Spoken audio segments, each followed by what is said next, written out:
Турција имаш потреба од С-400 системот за воздушна безбедност и веќе почна да стигнат во делови овој систем и на почетокот на следнава година ќе се активизира овој систем. Процесот си тече во нормален тек.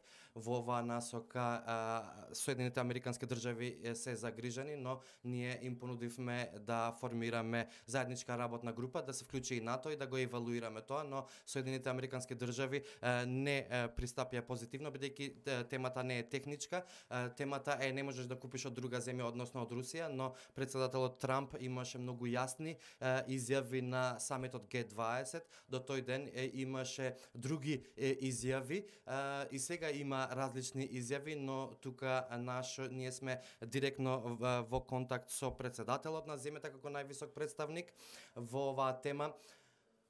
Не сакаме оваа тема да ни представува проблем со другите земји и со САД, бидејќи ние сме независна и суверена држава и купуваме еден систем за воздушна безбедност, не е систем за напад и вие ги знаете заканите во нашиот регион. Од друга страна, генералниот секретар на НАТО и заменик генералниот секретар кој е од САД имаат изјави и каде што најавија дека секој сојузник може од каде сака да се набави таков безбедносен систем. НАТО нема некаков став за тоа, а техничките теми со сензибилност представуваме до сензибилните теми.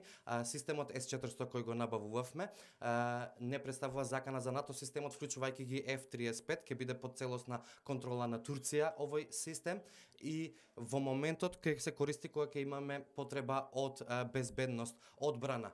Така да нема потреба од непотребни тензии, тоа е веќе завршен договор, започна веќе испораката и ќе продолжи се дур заврши испораката. Ви благодарам.